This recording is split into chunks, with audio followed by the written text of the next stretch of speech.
Let's talk about blame. Welcome to this edition of Tuesday Talks with Twyla. Blame is one of those things that can be very sneaky in our lives, and it can become a habit for us to find something outside of ourselves to blame things on. And this can show up in a couple of different ways. It can show up in a way where we're just complaining about things. And maybe without even realizing, we're putting the blame for whatever it is onto something outside of us. And while we have that focus to the external, we've lost all of our control. We are just a victim of circumstance. And so we complain about it. We say, if that would have been different, then this would be different for me. And we want to be very careful to catch this because it's a dream stealer. It's the way that we use the outside world, the circumstances against ourselves, instead of empowering ourselves to look at it differently and realize the parts of whatever circumstance or situation we can actually take responsibility for. And I think even for me, a lot of times we don't like that word. We don't like to be told that we need to take responsibility. And sometimes we take that on to mean like it's our fault or we did something wrong and it's another excuse to beat ourselves up or come down on ourselves. But really, the purpose of this is to notice where we can create the change. Where can we think about this differently? Where can we take ownership maybe for something that happened? Maybe we just have to shift our thinking or our perspective so that we take back that control. And one of the things I recently realized this with an incident with my youngest son. He had an accident with his moped and he wanted to blame everything that night. That whole night, he wanted to blame the fact that it rained, the fact that there was lightning and they had to cancel practice, the fact that they actually canceled practice. And I noticed how he was just blaming every single thing that night, other than taking responsibility for the fact that he got on the moped, he needed to accept that risk, and what could he have done differently in this situation to avoid the accident? Because there was a lot of things that were within his control.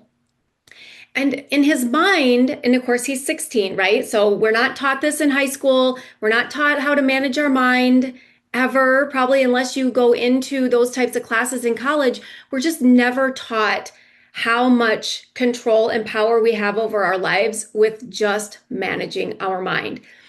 And what I realized when I was talking to him is that as long as he was pointing the finger at everyone else, he was not actually learning anything. And as a mom of a 16-year-old, I was like, oh my gosh, you have got to realize what part of this you played, what part of this was your responsibility, what you could have done differently, even with all of those circumstances.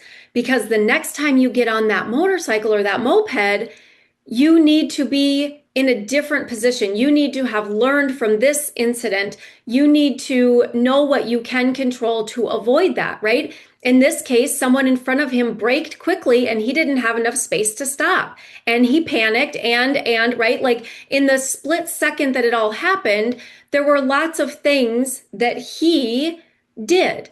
And all the things around what happened that were related to what he chose, right? He chose to ride closer to this guy. He chose to ride with this guy, even though he knows this guy does this often, right? He made a lot of choices that were all his decision, that were all within his power, within his control. And he didn't like it when I was telling him that, right?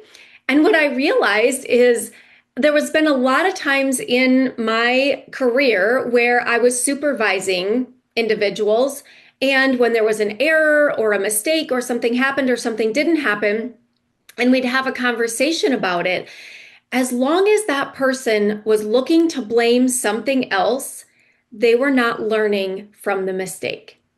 And that was very frustrating as a supervisor because I knew from experience that when we don't take responsibility, we don't learn. And we don't realize what we do actually have the ability to do differently, to learn from, to create the change, because we're just blaming everything. It wasn't my fault. I didn't do, or I didn't know, or, whatever it is. And then we don't learn. How could I have done that differently? Maybe I could have asked a question. Maybe I could have looked a little closer. Maybe I could have, researched it a little deeper, right? Instead of saying, someone else didn't do their part, that's why I wasn't able to do my part. Well, what could you have done differently?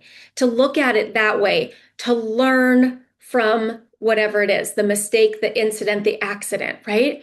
And I realized as I was having this conversation with my son and I was reflecting back on the times that my, staff that I supervised would do this, that we're all missing the point. We're missing the opportunity to learn from whatever it is, take full responsibility for the thing, for whatever happened or didn't happen.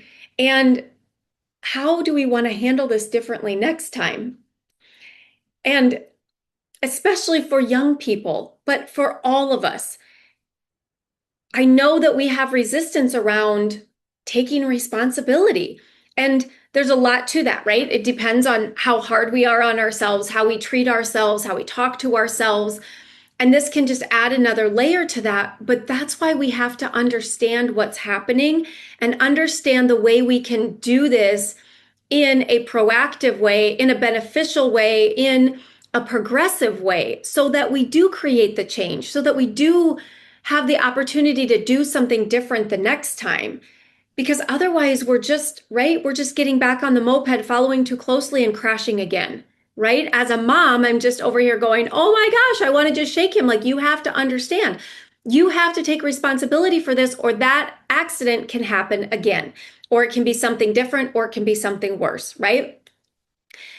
And for all of us that want something different in our lives and can fall into, I don't want to say victim, but really that's what we do. We fall into that victim of the circumstance, to the situation, to the things around us.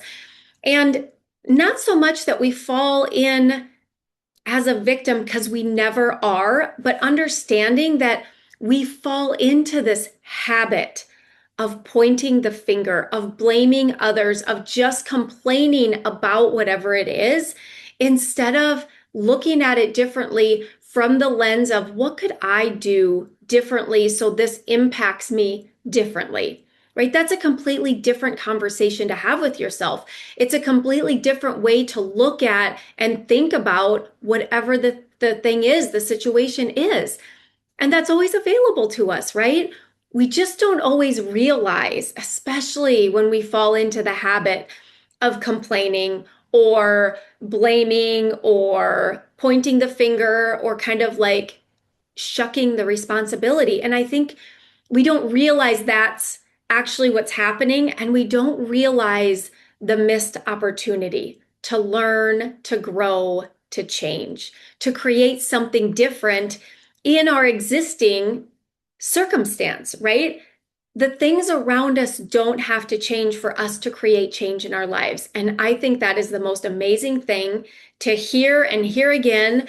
And for me, I feel like there's a lot of this content that is somewhat repetitious, but also if I can say it a different way, if I can bring it to you with a different example, that maybe we can realize or like connect with it.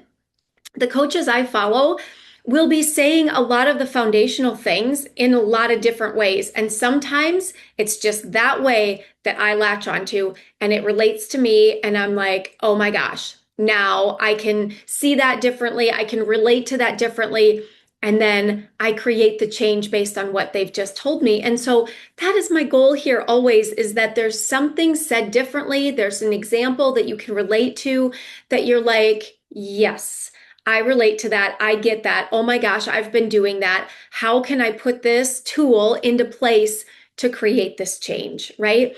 And especially with things that I feel like we slip into the habit, or we just get used to doing things a certain way, and then we just keep doing it. And a lot of times all the people around us are similar to us. And so they're complaining too, they're pointing the finger, they're blaming.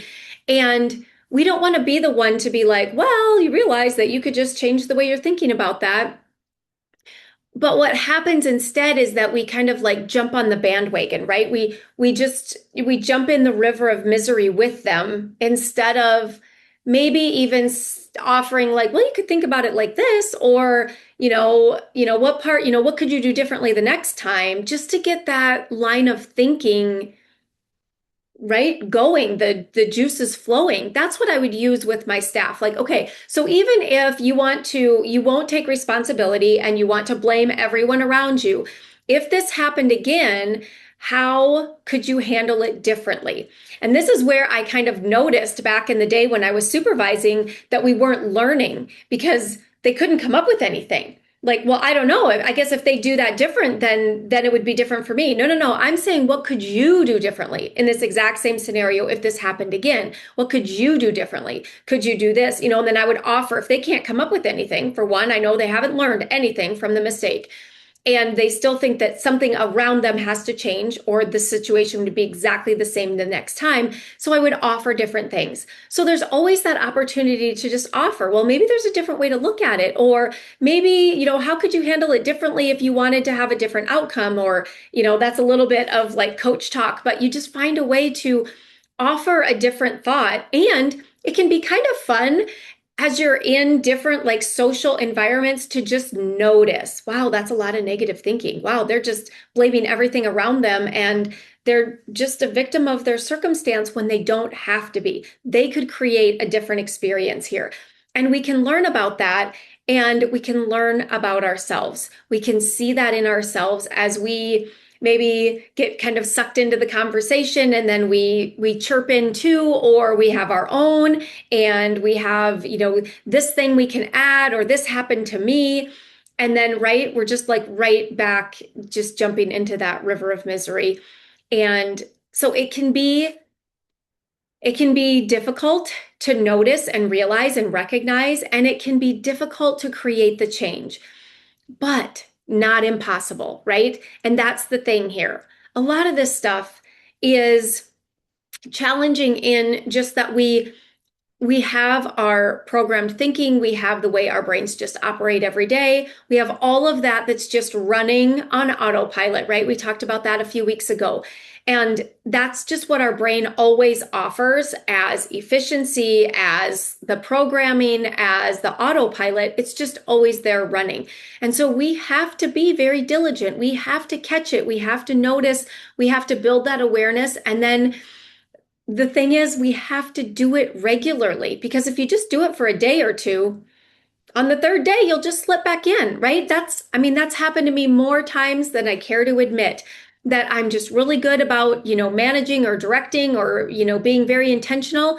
And then, a lot of times it's like one day I'm tired, or one day, I'm not feeling well, or whatever excuse I'm giving it, right? I don't be intentional. I don't direct my thinking, and I've just slipped right back into the old programming.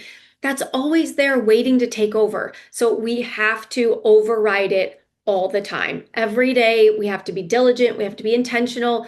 We have to choose what we're thinking, what we want to think about, how aware we are, how much we notice and realize about the things in our lives and the things in the lives of the people around us, and how much that influences us, right? Because when we're in those conversations and it's full of negativity, it's so easy to just jump right back into that.